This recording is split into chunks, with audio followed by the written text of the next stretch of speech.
Good afternoon and welcome to today's session. I'm John Stillwagon from the American Sport Fishing Association, and today's session is how to plan and maximize customer-facing events and what to look forward to at ICAST. This is number 7 in our series of webinars aimed at helping you engage with your customers. Before we start, I want to mention that today's webinar will be posted to our Consumer Engagement Tackle Box on the ASA website. The previous 6 webinars are already posted, and there's also some other interesting materials like tips for creating engaging email content, newsletters, and a whole lot more. To get there, go to asafishing.org. Then on the top of the page, click on the Education tab, and then simply click on Consumer Engagement Tackle Box. I'd like to welcome today's presenter, Bill Sullivan. Bill left the corporate path about 30 years ago to pursue his passion for fly fishing in the outdoor industry. He's now immersed in the fly shop world where he focuses on creating impactful events, conversations, and experiences that bring anglers together. From hosting podcasts to organizing educational programs, Bill is committed to growing the sport and helping the community around us. So please join me in welcoming Bill Sullivan. Thank you, John. Let me share my screen here.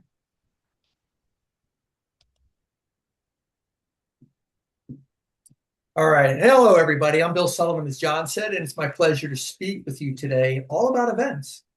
And I know we've all attended events in our lives, but we've probably never given much thought into why those events actually took place. You just went, maybe had some fun, went about life. But what was the event really designed to do? Just to entertain?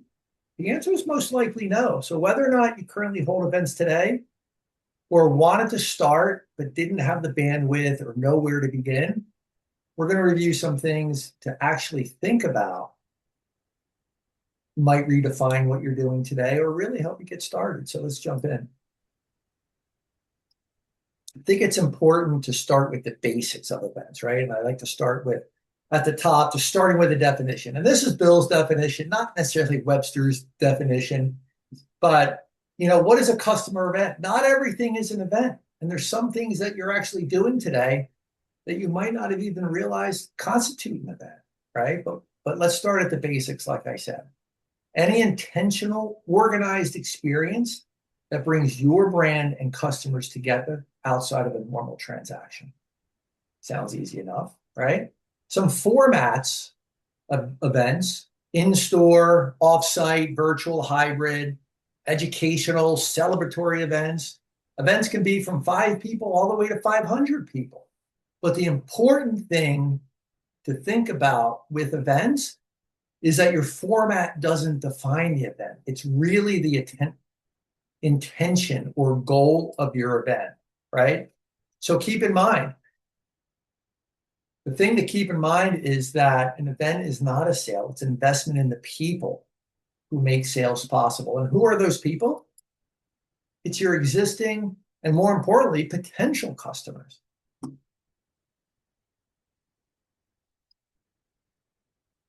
So why do we even do events?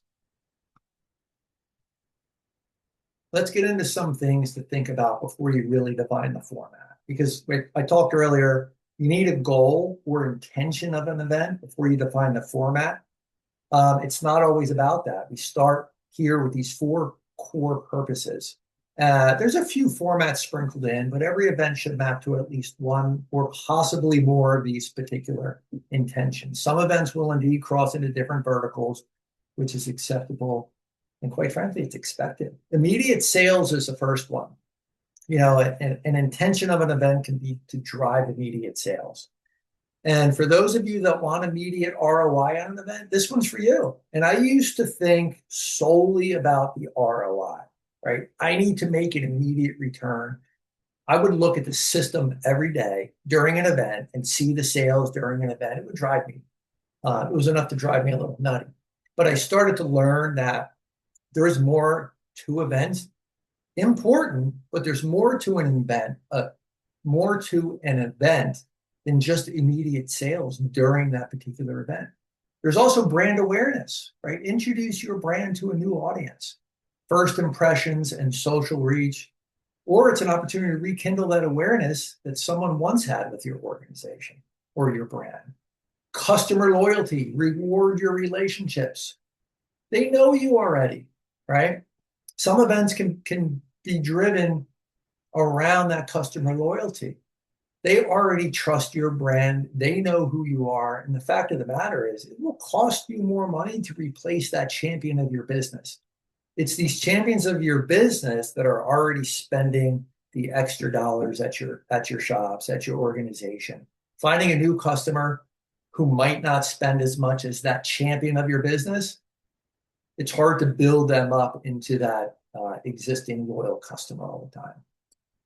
Education and authority is another goal of an event, and this is one of my personal favorites. It's been the most rewarding personally, right? You are the experts of your business, of what you're doing. Customers seek you out to answer their questions. You know, everything from what lens should I use? What sun hoodie is best for this location? What fishing rod should I use? It doesn't matter. We all get the types of questions around your specialty business. But education is one of the easiest ways to have intention for an event, right? People seek education and knowledge. By the way, you know, you can't forget that educational formats sometimes have fees associated with them. And a lot of times, these paid attendance, paid classes, people seek the knowledge, so they will generally pay for these.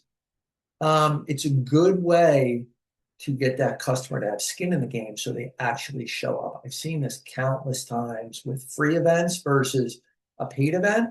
The ones that are filled and sold out, because you have the education and authority that these customers seek, they will show up because they have skin in the game for that. Community building is equally as important, right? And there's reasons for that. You have to create a tribe. Recurring meetings, clubs, group outings, shared experience, whatever your expertise is, there's a community out there to potentially partner with or design yourself. I'm in the middle, you know, right now of planning a 2-day festival. And one of the main intentions is building and bringing that community together. That intention is known, right? We want people to understand that and come out and be part of the community. But it absolutely will cross into a few other verticals, intentions or goals we have for that meeting, which is very important. An event without a goal is really, it's just a gathering, right? And the gathering with a goal is an absolute strategy. So always keep that in mind. Know which of the 5 or more you're aiming for when you plan an event. So this is where we're starting.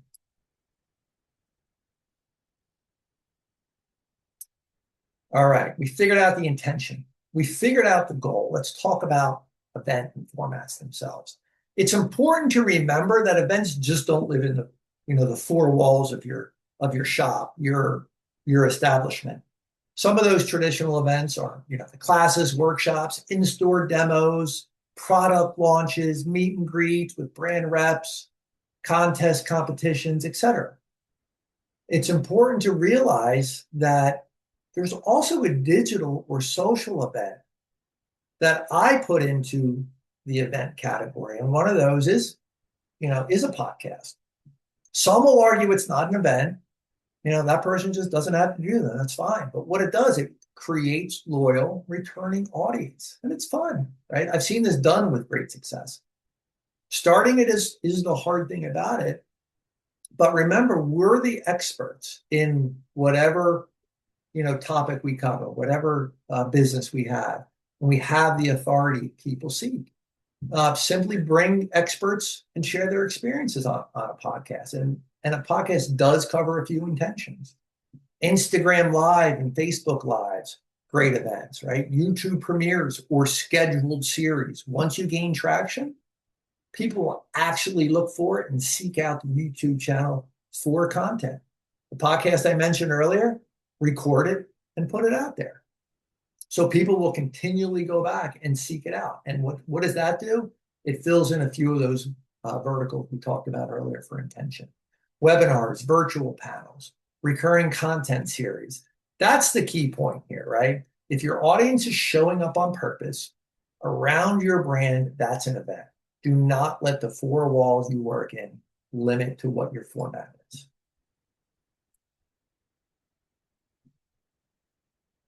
All right, let's match the right format to your goal. We've talked a bit about goals and formats on the previous pages. So this is ultimately a reference tool, and it's up to you to decide what's right for you. The important factor here is at the bottom of the page, right? What is your goal? Another thing I want to introduce is what's a customer's desire plus your realistic capacity. That equals the right format as well. It's not about copying what works for someone else. It's about matching your specific situation. Going back to realistic capacity, this is one of the most important aspects here, right? It's great to dream big about events, and some of you might be thinking about things you could easily do, have grand ideas, but doing too much too quickly, it's tough, and you'll see why in a few minutes here. So taking little bites just to get started, it's important. You need to lay that foundation on future events because it's not a one and done type of situation. What doesn't count as an event? This is important too, because a lot of us are doing a lot of this on a daily basis, right? A regular post, a reel, a story on Instagram, a boosted ad or paid promotion that you might be doing to, push your brand or product out there, a specific product photo, or just an announcement of a sale. Passive content with no participation. That's not necessarily an event. Content that just fills a feed. It's a one-way broadcast with zero engagement. What makes an event? It's something that brings people together around a specific moment. It invites participation and interaction. It builds anticipation, and its schedule creates a clear reason for your customers or potential customers to show up. It leaves people wanting more, right? An event has intention, participation, and a reason to show up. Content alone does not. It doesn't have that reason to show up. The distinction matters because many stores think they're running events and they're just posting content out there, which is important, but it is not an event strategy. Another factor to think about when you're doing events are the 3 W's, right? And that the W's constitutes win, and that's a win-win-win framework. You can do the 2 W's with your business and customer, but for your business, growth, awareness, loyalty, building loyalty, revenue, is that a W for you? You can answer that. Your customer, value, education, experience, or connection. What's the W for your customer? What's the win? Why would they show up? What are they getting out of a specific event? Are they getting that education they seek from the expert? If the answer is just to buy things, that's really not enough for that customer to have a W, because they can do that at any point. From your vendor or partner, excuse me, exposure, sales, brand alignment with what you're doing. I've mentioned we're the experts, but in many cases, we know the experts. So getting your vendors involved in events, it can open doors to more content, education, et cetera, you name it. And, we can't be naive with what vendors do, right? A lot of times it's their role to assist, and many would jump at the chance to help influence and plant that buying seed in a customer's mind. You just need to work with the vendor you already know and trust, since they're going to be an extension of your brand. So that's important to understand what they're doing. But what's in it for them, right? If a vendor can't answer that, they might show up once. And if they can't answer that question, what's the W for them? They might not show up again. So it's important to cover that. If any of these are missing, the event is actually working against itself, right? And it can't feel like a transaction. And an event with no vendor support, it has the potential to misreach. It has the potential to miss the reach with people that they touch and potentially bring in more people into your organization and capture one of those goals we talked about earlier.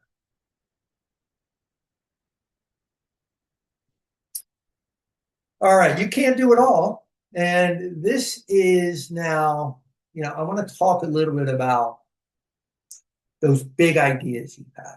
Now you want to take maybe a little bite at the apple and start events, but you can't do it all. You need to enlist others to help with these efforts. And your existing team can be your greatest event asset, right? What's realistic for you?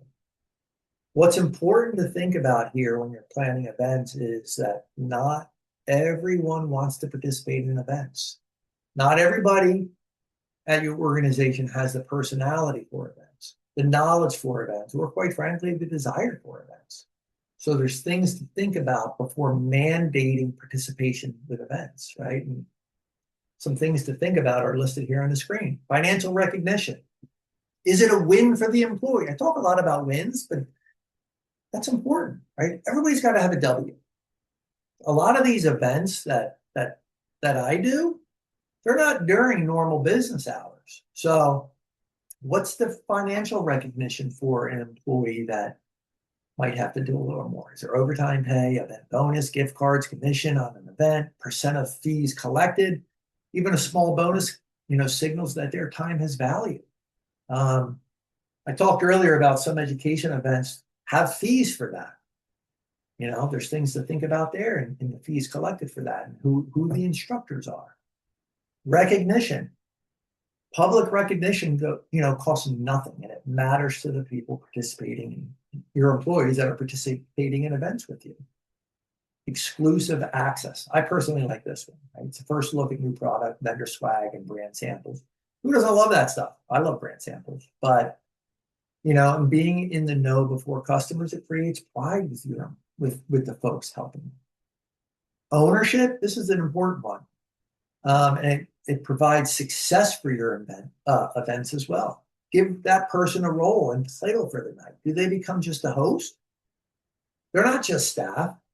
A welcome ambassador, a product specialist, social capture lead, customer connector, sales closer, knowledge expert. Customers don't remember the display, right? They remember the person who made them feel welcome. And so you have to invest in your team accordingly.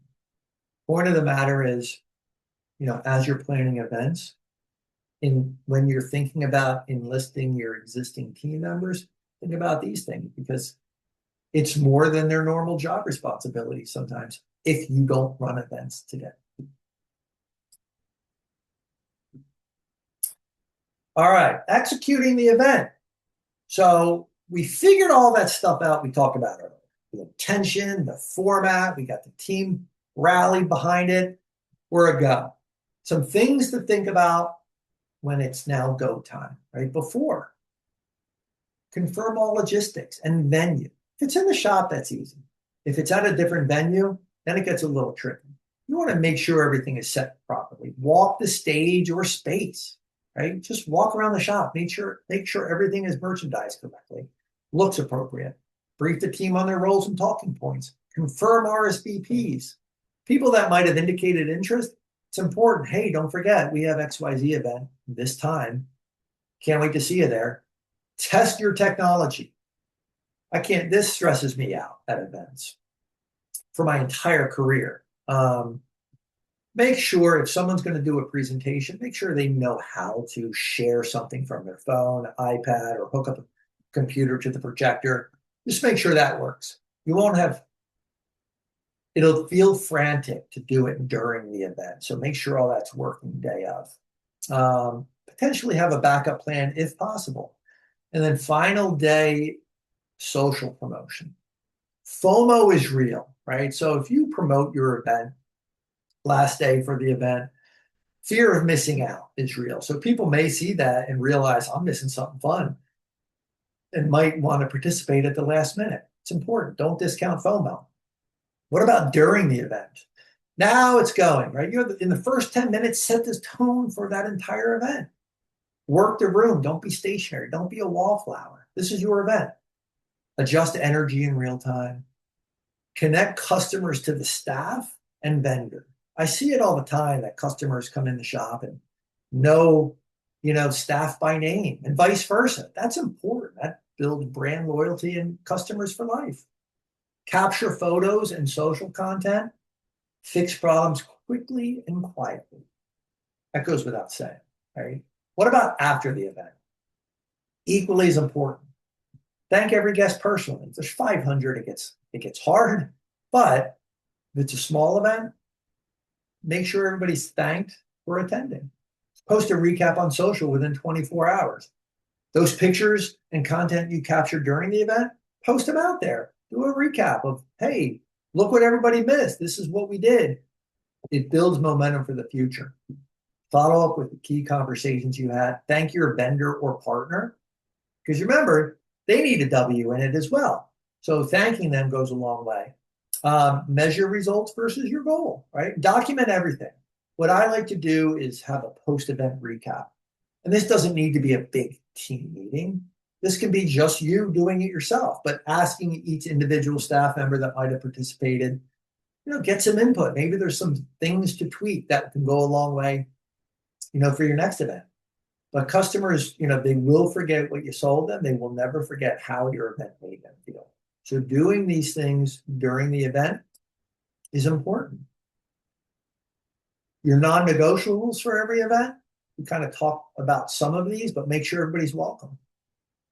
What does the first 60 seconds of them walking in the door feel like for an event? Be prepared. Every team member should feel prepared.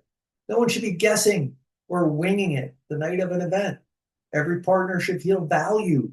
We talk about that. Intentional. This is important, right? Every moment should feel intentional.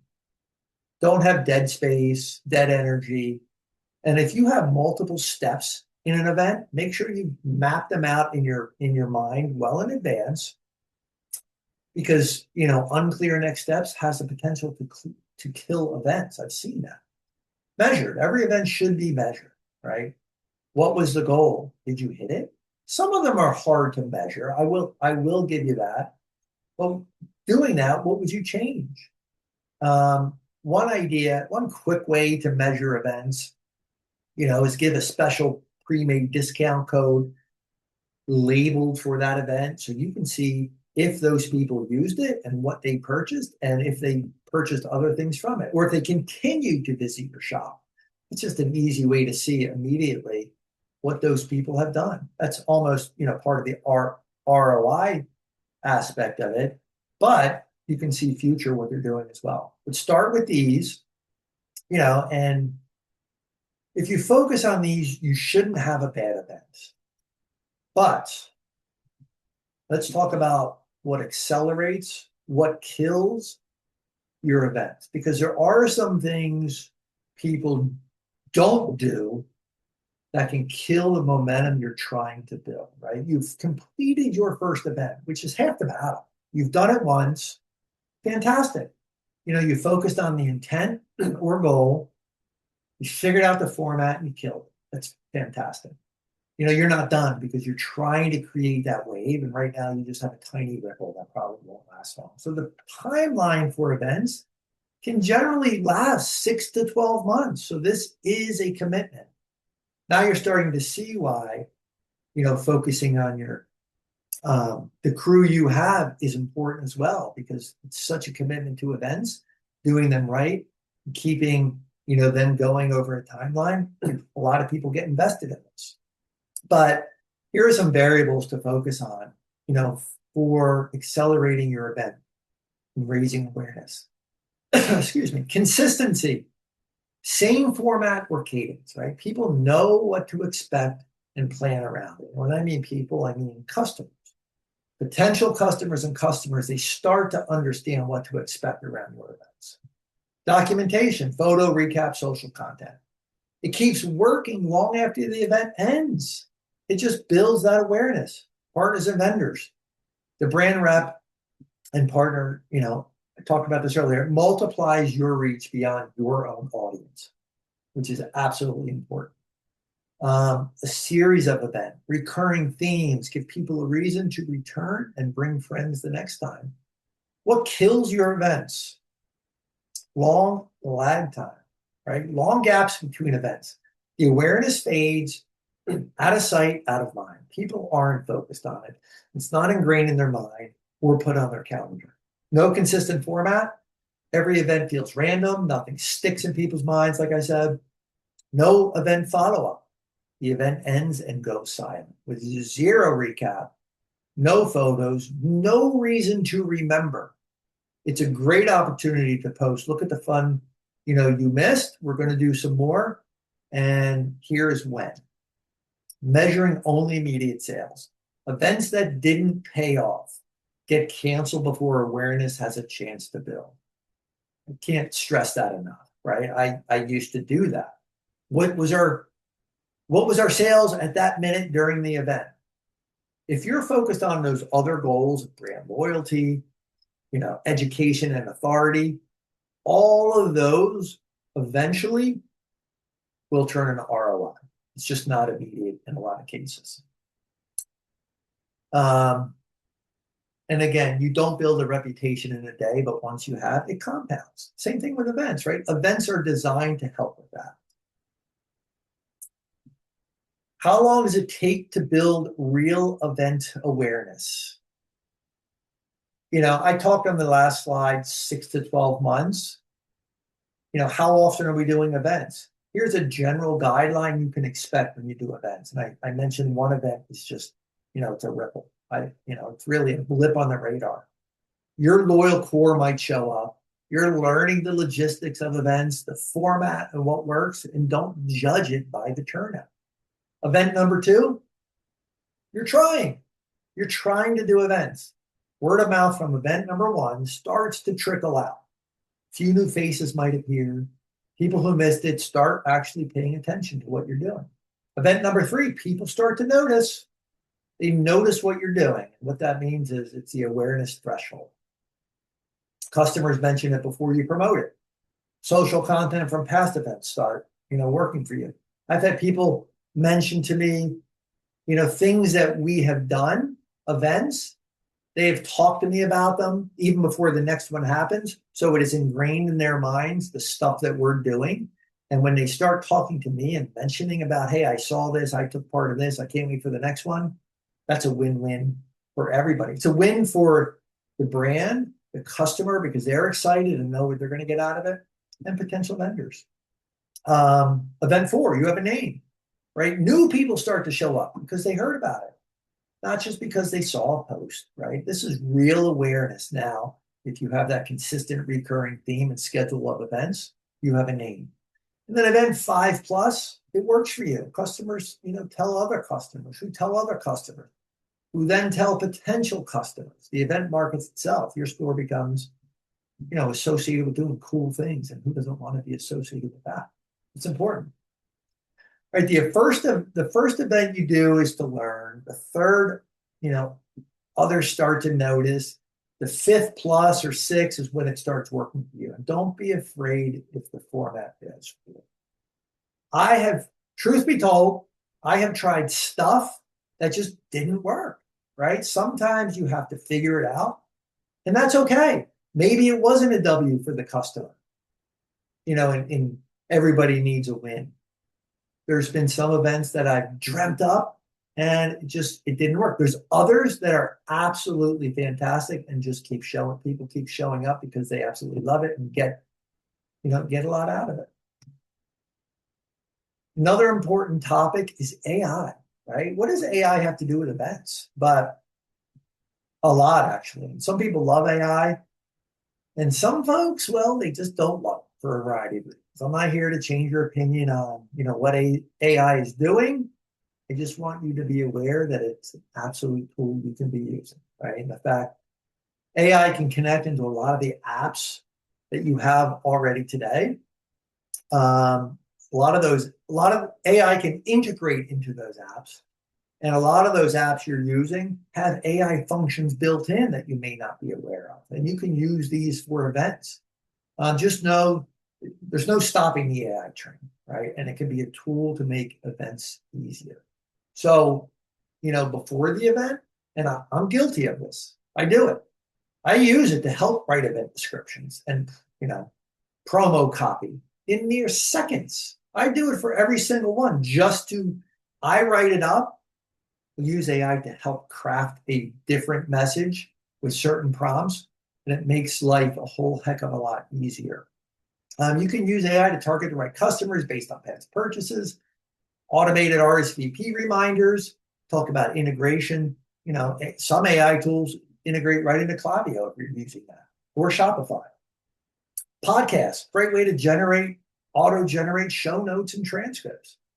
Another trick with AI, you can do a podcast, take that entire podcast, put it in AI, ask it through certain prompts, what are the 5, 6, 7 best items within this podcast to turn into short form reels, not events, but still consistent content to put out there. You can, and AI will tell you and show you these items here would, might have a lasting impression with the customer or great points to share with customers if people want things in short form. And that will have the potential to drive them to the long form content of your podcast. After the event, right, personalized follow-up based on attendee interest, sentiment analysis, auto-generate recap post. You can learn what worked, improve every future event through the use of AI.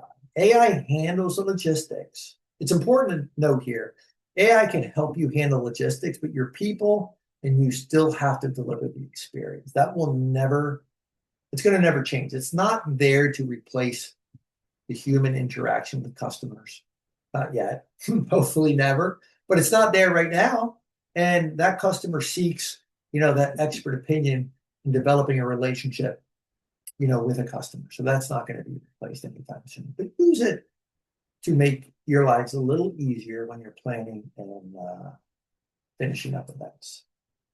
And then finally, let's recap. We talked a lot here, a lot of topics, and I just want to boil everything down into 5 specific points. But events are investment in people. It's not just one moment in time, right? Every decision should run through that particular filter. Remember that it's an investment. Every event needs a goal before it needs a venue. Your goals must be decided first. Everything else is built upon that and will follow. Format follows goal, never the other way around. Right? Don't choose a trunk show and then figure out what you're trying to do or accomplish with that. And your team is the experience. Invest in them accordingly when it comes to events. And then finally, AI is your planning partner, right? Your people are still the reason customers come back. Use the tools, but like I said, they're not going to replace the human moment for an event. That is absolutely always needed. And in closing, the next step isn't planning the perfect event. It's planning one event with a clear goal and learning from that initial event to build momentum. So I hope all of this was helpful, and I thank you for your time and attention.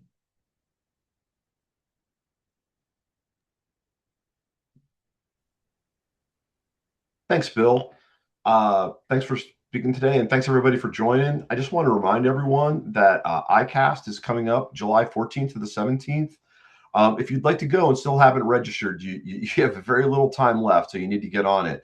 Online registration closes tomorrow, July 2nd at midnight, so don't delay. While we're on the subject of ICAST, I just want to mention that at ICAST 2026, we have a lot of great new events on plan for retailers like you. New this year is Meet the Market, which is like speed dating for retailers, where you'll have the top exhibitors at the show come to you. And we still have a few retailer spaces open there. So if you're interested in that, definitely go to the website. I'll give you the link at the end. We also have a new retailer lounge this year. It's a great place to stop, relax, and grab a drink without having to leave the show floor. And also this year is one that's near and dear to my heart, which is ICASTLive.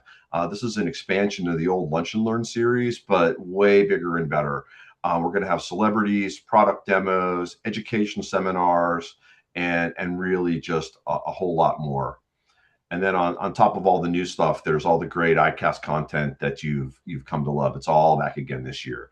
The ICAST on the Water product demo day, new product showcase, party for a purpose, just so much going on. ICAST 2026, way bigger and way better than we've ever done before.